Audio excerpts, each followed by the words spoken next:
Very good morning to you all. This one's for the bird lovers, hence the title of the creation moment, The Pigeon. So we start with a scripture verse in Genesis 1:20, which reads, for the fifth day, and God said, let the waters bring forth abundantly the moving creature that hath life, and fowl that may fly above the earth in the open firmament of heaven. What comes to mind when you think of pigeons? Probably flocks of cooing birds bobbing about city footpaths. They seem to be everywhere, leaving their marks on public buildings and statues. Because of their droppings and fear that they carry diseases, they've even been called flying rats. The pigeons in our cities and towns are feral descendants of escaped domesticated pigeons that bred with wild rock doves, living in rocky cliffs and caves in Europe, Western Asia and Northern Africa.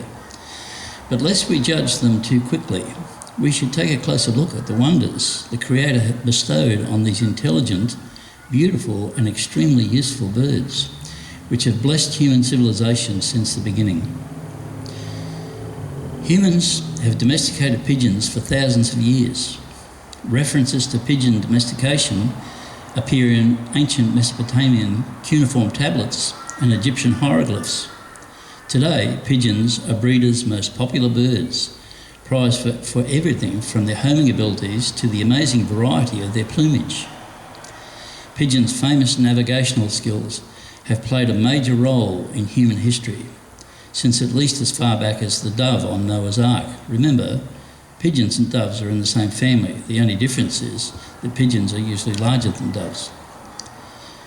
2,000 years ago, during Julius Caesar's war with Gaul, Caesar used pigeons as messengers to communicate with his troops. During World War II, British pilots carried pigeons to assist in case their planes crashed. Survivors would attach a note to the bird's tail feathers and send it home so rescuers could find them. Over 3,000 US soldiers also used pigeons during the Second World War, 54,000 of them, to relay messages in Asia, Europe and North Africa. A famous pigeon named Jungle Joe was parachuted behind Japanese lines in Burma to carry messages detailing the positions of enemy guns and troops. These pigeons' service allowed the Allies to capture much of Burma's territory.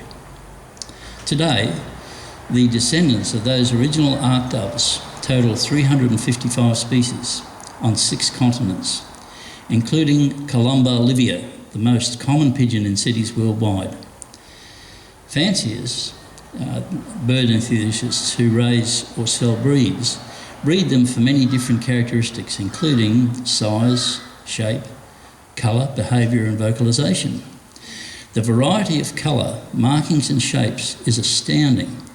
And a bit of a digression here, I would recommend that you go onto the internet and research the pigeons. You get some, on Answers in Genesis, you've got 14 different photographs of these marvellous birds. It's quite fascinating.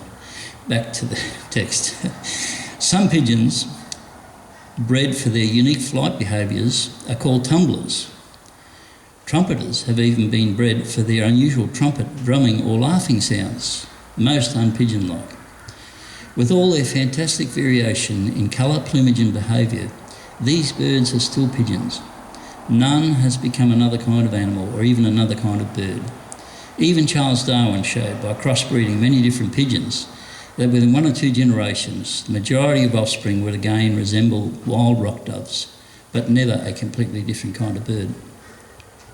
Interestingly, mankind has been teaching birds to talk for thousands of years. Now we think of a parrot, but pigeons as well. As discussed, man has also been using birds to deliver messages for just as long. But new research on the intelligence of birds suggests that they might be more intelligent than we suspect. Researchers studying pigeons have learned that they can read all the letters of the alphabet, and they read them in a way similar to people.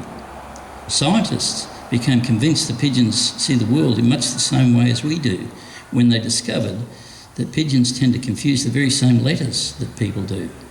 What's more, it took only 4 months for pigeons to learn to distinguish all the letters of the alphabet. For years, pigeons have been used to spot and reject defective items on assembly lines, where they have better records than human beings. Based on evolutionary theory, scientists naturally conclude that the recognition of abstract forms such as letters of the alphabet requires the larger brain. But this is an assumption, and we might be reminded of the work of Harvard psychologist B.F. Skinner, who made extensive use of learned behaviour using pigeons. Brain size has little to do with intelligence.